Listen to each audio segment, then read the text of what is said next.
নমস্কার বন্ধুরা, দীপশিখা রন্ধনশালার সমস্ত বন্ধুদেরকে স্বাগত জানাই। তো বাড়ির দিকে চলে যাচ্ছি। বাগানে সজনে গাছে খুব কচি কচি সজনে পাতা বেরিয়েছে, সেটা তুলে নিয়ে আসবো। এই সজনে শাক কিন্তু অনেক উপকার। সজনে শাক খাওয়া, যাদের হাই প্রেশার আছে তাদের তো খাওয়া ভালোই, এবং রাতেও ঘুমও ভালো হয় খেলে, এবং চোখের ক্ষেত্রেও খুব ভালো সজনে শাক। তো সেই সজনে পাতা তুলে নিয়ে আসবো। তো আমি আগে সজনে পাতা খেতাম না, সজনে শাকের রান্না। তো শ্বশুরবাড়িতে আসার পরে শাশুড়ি মা এরকমভাবে রান্না করেন। তো আমার কিন্তু খুব এখন সজনে শাক গরম ভাতের সাথে খুব ভালো লাগে। তো মাঝে মাঝে এরকম গাছ থেকে তুলে নিয়ে আসি। এবার শাশুড়িমা বেছে নিলেন শাকগুলো, দেখুন এরকমভাবে বেছে দিয়েছে। ডাঁটাগুলো কিন্তু ফেলে দিতে হবে, কুচি কুচি পাতাগুলোকে নিয়ে নিয়েছে।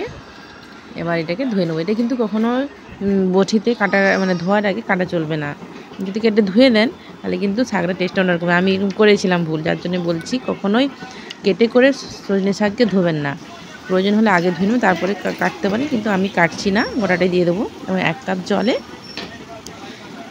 1/4 ভাগ চুন দিয়েছি। চুনটা খুব অল্প দিতে হবে, বেশি দিলে আবার শাকটা বাজে লাগবে। চুনটা খুব অল্প পরিমাণে দিতে হবে, এবং পরিমাণ মতো লবণ দিলাম।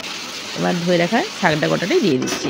ঢাকা দিয়ে এটা সিদ্ধ করে নেবো শাকটা, যতক্ষণ সিদ্ধ হচ্ছে।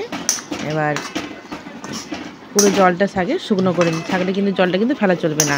এই শাকের জলটা দেখুন চেঞ্জ হয়ে যাবে এরকম, আর বেশি দিয়ে দিলে কিন্তু শাকটা অন্যরকম হয়ে যাবে। আর চুনটা দেওয়ার কারণেই শাকের যে একটা হালি গন্ধ, সেই গন্ধটাও থাকবে না, এবং যখন ভাজবেন দেখবেন খুব ভালো লাগবে। যারাও পছন্দ করে না সজনে শাক, তারাও কিন্তু পছন্দ করবেন। আমি আগে খেতাম না, একটুকুনো খেতাম না, খুব বাজে লাগতো, কিন্তু এখন আমি খুব ভালো লাগে সজনে শাক এরকমভাবে ভাজার পরে। এরকম পুরোভাবে শুকনো করে নিয়েছি। এবার রসুনগুলো থেতো করে নিয়েছি, শুকনো লঙ্কা দুটো সর্ষের তেলে, আর রসুনটা দিয়ে দিলাম। লাল লাল করে ভাজার পরে শাকটা দিয়ে দিলাম। 2-3 মিনিট নেড়ে চেড়ে ঢাকা দিলাম। গরম ভাতের সাথে এটা পরিবেশন করুন, খুব ভালো লাগবে। আমার সাথে ভালো থাকুন, সুস্থ থাকুন। আমি আবার একটু নতুন করে ভিডিও নিয়ে টাটা বন্ধুরা।